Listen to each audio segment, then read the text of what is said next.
Hello. Can you tell I got toothpaste on my sweater? Happy Sunday. How's your weekend going? I am here because I was scrolling through TikTok, as one does, and I saw some fellow bookish people, post about spreads of books based on the 7 deadly sins. So I probably explained that very poorly. It'll make more sense as we get into it. So let's just get started. I just want to preface this by saying I'm only using books that I own physically, because if we included books that are digital, ebooks and such, and audiobooks, we would be here for many years, because I've read so many of those. So only physical books. Majority of them are ones that I have read, and then there's a couple categories for ones that I haven't read. The first category is Pride, and that is books that I am proud to have read. Actually, the oldest one on this list is The Diary of Anne Frank, Diary of a Young Girl. I read this back in middle school, and I probably should do a reread, but I remember being in like 7th or 8th grade in class and just being like, oh my goodness, like really hard-hitting stuff. So I'm proud to have read it because it's so important. And yeah, I should probably do a reread, but it was, at the time, it actually did become one of my favorite books. And then next, I'm proud to have read The Secret History by Donna Tartt, because I think I read this about 3 years ago. It was very outside of my comfort zone. At the time, I think I was majority reading fantasies, like YA fantasy and some contemporary romances. So this was definitely a big change. I remember it took me about 100 pages to get into it. The first 100 pages I felt were so slow. There was a lot of introduction to different characters in the world that we're in and the lives that they live and the setting. And then finally after that, stuff started happening. But yeah, this was something that was very outside of my comfort zone at the time. I'm glad to have read it, and I guess there's a bit of pride with it. Can you tell I feel weird saying I'm proud to have read books? I don't know, just like I read them. But The Grapes of Wrath by John Steinbeck. This one, similar to the others, slightly outside of my comfort zone, and I think it's because I had previous misconceptions about it. I thought it was going to be really dry. I didn't think I was going to like it for so many years, and I am from Oklahoma, so it felt like, it's just like, you know, like I didn't have to read it in school, so I'm not gonna ever read it. And then I read it this summer, and I'm glad I did, because I am such a huge fan of Steinbeck. I've read 3 of his books so far. I have so many more to get through, and it was really good and very important, very human. But there's that one. And then the last one I read a month or 2 ago, Frankenstein, Mary Shelley. This one was one that I had put off for so long. I actually had intended to read it last fall, and then I got intimidated and didn't read it. So I knocked it out in I think 2 or 3 weeks, and I loved it. As you can see, I annotated it. It was such a good book. It was not at all what I was expecting. I didn't need to be intimidated. I've read classics and older works before. I could have handled this very easily, but I don't know if I would have appreciated it. It was just, it's a really good book. It touches on very important things that the movies, I have very mixed opinions about the new movie. The movies just have never quite got, and they just feel so shallow and two-dimensional compared to the book. So Those are my Pride books. This one is gonna be pretty short. Grab these. The next one is Gluttony, and that is for books that I have read more than once. Pride and Prejudice, Jane Austen. I think I've read it 4 times now. It's been annotated. Specifically this copy, I've gone through 3 or 4, I can't remember, it's 3 or 4 times. So it has been through the ringer with me. It's actually still in pretty good shape though. It is just one of my favorite books of all time. Every time I read it, there's always something new that I find, and there's always something new that I appreciate, because, you know, the next time I read it, I'm older. I've hopefully learned more and grown a bit, so I have read this many times and I will read it many more. I'm almost due for a reread, so yeah. And then the other one that I have read 2 times is Half a Soul by Olivia Atwater. It is another, I first read it almost 4 years ago, and it just, there's something so magical about it. It is so up my alley. It's, I think on the back it says something like a fantasy fairy Pride and Prejudice, and it's, yeah, you kind of got the right vibes a little bit. It's very whimsical and cute, and there's fairies, and it's just, there's just something to it. Oh, okay. This one, we are gonna go on a bit of a field trip to go see. It is Greed, and it is for books that I own. Sorry, let me not crack my knuckles in front of you. It is for books that I own multiple copies of, and there's only one book because it is my favorite book. I own 4 copies of, and they each have like different meaning, and yeah, we'll have to go on a field trip to look at those. Okay, here is a section of my Jane Austen shelf down here. Let's start over here. There are 3 editions over here. This was the first one that I bought, just the classic penguin black spine that you can get anywhere. It was cheap and affordable, and I've read it 3 or 4 times by now.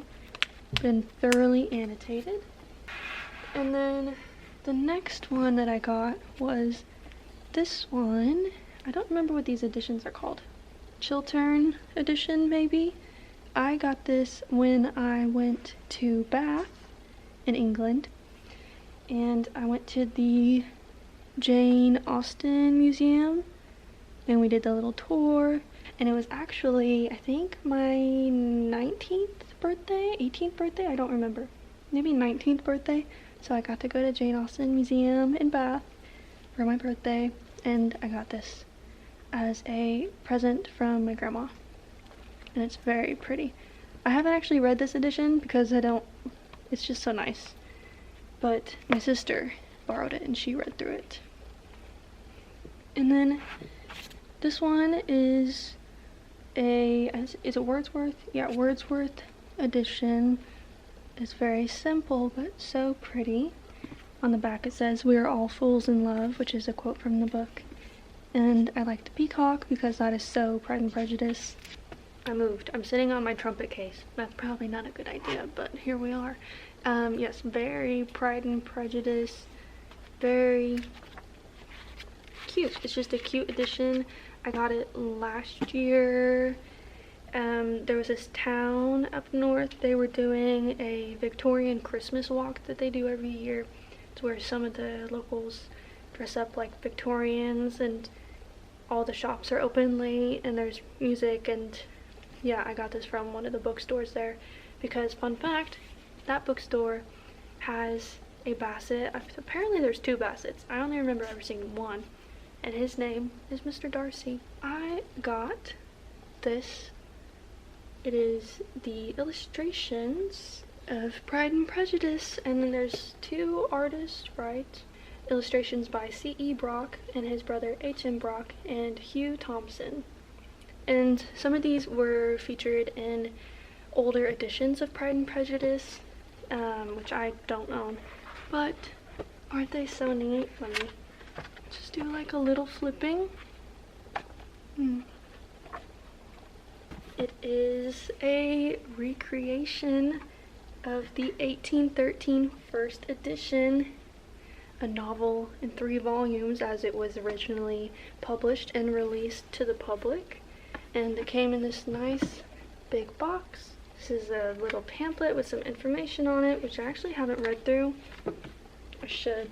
With it came the books as they were first published, kind of a recreation of what they have in the British Library. 3 volumes, Pride and Prejudice. I will do a little flip through. So this is one. We've got the deckled edges. Like, the printing isn't perfect, the pages aren't perfect, there's stains, and there's typos, and there's stamps. I just saw it and I had a little cash hanging around and I had to get them. I just had to. They are the perfect addition to my little collection. And then also with those are letters either written by Jane Austen or the people in her life, like her brother or something. And they come like this in a nice ribbon, and they're all folded as they originally were, and they're just copies of them. I think is there 4? 3? I don't remember. That is my Pride and Prejudice collection. It is probably not finished. I'm sure every once in a while I'll pick something else up if I come across another reason to get another book, because I had reasons for all of them. But yeah, let's get back to the other sins. This was a very pleasurable sin for me, if we're being honest. The next category is envy, the next sin, and it is for books that I wish I could live in. I am jealous of those worlds. First one, Half a Soul. Do I have to explain myself? It's like Regency England. Historically probably wouldn't hold up very well, but fantasy Regency England, I would love to live there. This is part of a 5-book series, and it all takes place, it's like a paranormal town. There's like shifters and angels and just every sort of like paranormal creature and being you can think of lives in this town, and it's a very, very cute town. I always picture it kind of as Salem, Massachusetts. Yeah, I would like to live there. It's got a quirky bunch of characters. I think I could have fun. I'm a sucker for a small town, and this is exactly what this is. It's Rome, Kentucky is where these characters live. It's part of this trilogy up there. Actually, I think there's another one coming out. Rome, Kentucky. There's people in your business. There's people being the Southerners that we all know and love and sometimes get annoyed by, you know, so I think I would do well in that setting. And then the last one, this is the Enchanted Sonata. It is a Nutcracker retelling. It's been a couple years since I read it. I just remember I read it in the winter. I was like, oh my goodness, I feel like I'm in Barbie and the Nutcracker. So if you want to live in that, it's very fun. Adventures. I think it was snowy at one point and there was a train, and I don't remember much, but I know I was very enamored and it was very magical. Sloth. Oh god. These are so embarrassing. Sloth is the next one, and it is for books that I have been meaning to get to. These don't make me feel very proud. It's not a good look, because I'm gonna tell you how long these have been on my shelves, and it's gonna be humbling. I mean, if we want to, I have the Barnes & Noble receipt things in here. This is for the cafe. Now through 8/31/23, So that was over 2 years ago. This one, what's the date on this? Oh my goodness. Valid through 12/31/22. If ever you feel insecure about books that are on your shelf for a very long time, just remember that. So the first one I've been putting off forever. I don't know why. It's Persuasion, Jane Austen. I need to read it. I love her. She is one of my favorite authors.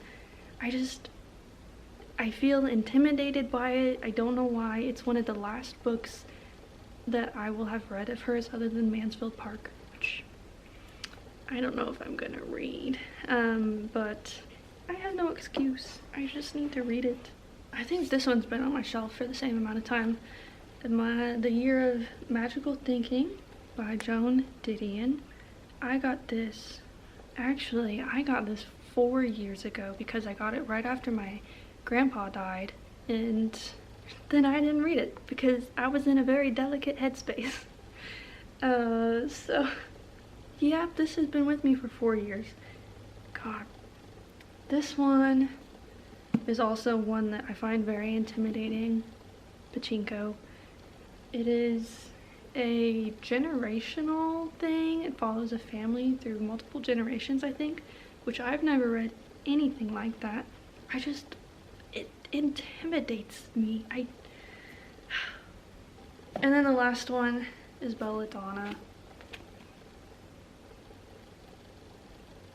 I don't know. I just never got around to it. The next one is Lust. It is books I bought for their covers because they were very pretty. So I just had to. Obviously, I bought them because I thought I would like them. That's a given. But they also were very, very pretty. Song of the Six Realms by Judy Lynn. I have read.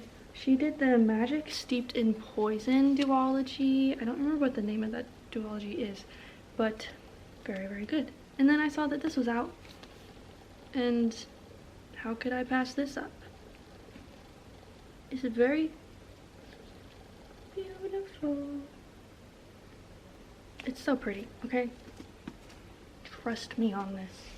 And you know I thought it was pretty because I bought the hardcover, and I am not a hardcover person, but I could not pass this up. I also have the second one. I don't know how many there are. I stopped reading them because then I decided I was gonna wait until they were all out.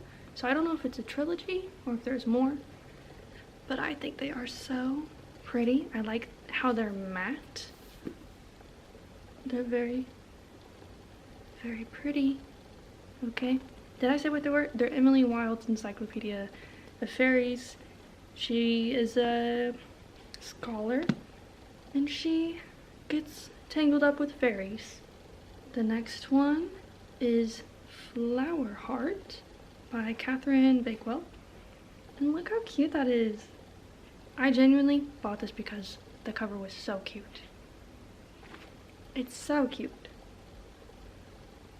And at the time when I bought it, I still had my ginger hair, so I was like, oh my god. She's me. No, she's not. No, never was. But so cute. And I never finished reading it. Look at that. I think I bought this in Boston. We went to some random bookstore over in the North End. I saw this and I was like, are you joking me? And at the time I was getting my associates for visual arts, so I was very in art, and this was doing it for me. Isn't it gorgeous? And guess what? I haven't read it, and I've had it for like 3 years, even though I should love it. So yeah, I just thought it was very, very pretty. Next one is Wrath. And I'm gonna switch this one up because originally the prompt was books I hated, didn't like. And you know what? I don't care to talk about books I didn't like. And honestly, I don't remember them. And I definitely don't own them. And we're doing books that I own. So I changed it. Instead, I'm gonna do books that made me feel something, for better or worse. We'll start with the oldest on here. Can you tell? This book has been through... How long have I had this? I read this in 7th, 6th grade. Pretty young, in middle school. It has been... Oh my goodness, there's stuff inside of it. Oh my goodness, I didn't know that. It's a free pass for incredible behavior during your reading class / checkout time. And it has one of my friend's names on the back. Oh my goodness. And then a bookmark. Make tomorrow better by being bully and drug free. You can tell it's been a long time since I opened this. Since I read it, because it destroyed me. Imagine, I think it was 7th grade. 7th grade me sitting in, was it English class? One of those classes. And we were doing our reading time. And I'm just sitting there crying. That's what this book did to me. The Book Thief by Marcus Zusak. I was going through a German phase because I have ancestors from Germany, if the last name Schultz wasn't obvious. So I was into that, as every American does every once in a while, you know. We're not just American, we have ancestors from these places, you know. I was doing one of those. So, you know, I did the Diary of Anne Frank, and then I went to The Book Thief. 2 very enjoyable, happy books, great for a 7th grader. So, as I don't know if you can tell just what this book went through. I carried it around with me every day. I don't know how long it took me to read it, but I know it was in my backpack. I was carrying it. It went through everything with me during that time, and you can really tell. But it was kind of life-changing at that point in time. It was a wonderful book, and I need to reread it. But I am kind of scared because I know after I read it, I watched the movie. That also destroyed me. So, another book that destroyed me, this book, oh my goodness. I read this at such a very sensitive time for me. It was after my grandpa had passed, and I was like, this girl will know what I'm feeling. Why did I do that to myself?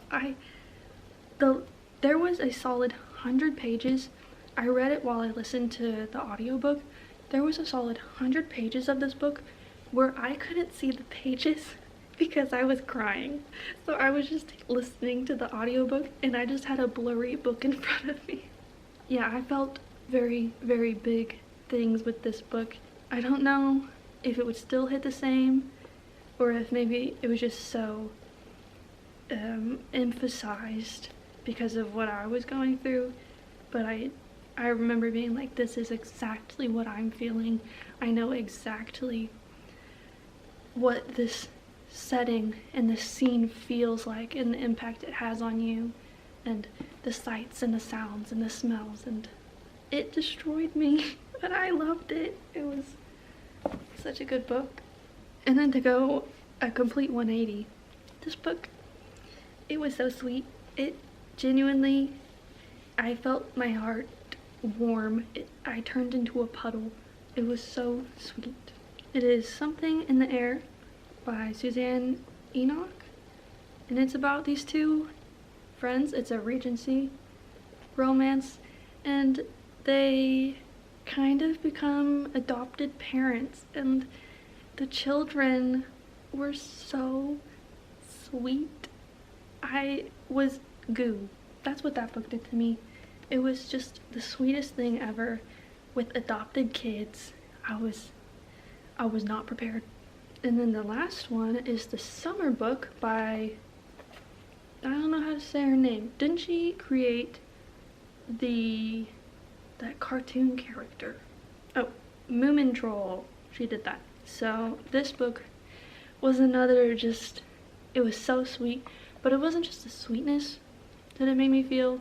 It follows this young girl, and she goes to spend the summer, I think the summer, on an island with her grandma, and I felt like I was 7 years old again. It perfectly captures what it feels like to be a child, and then you get to see the grandma feel that way and lean into it with her grandkid, and then there's a little bit of conflict with her father.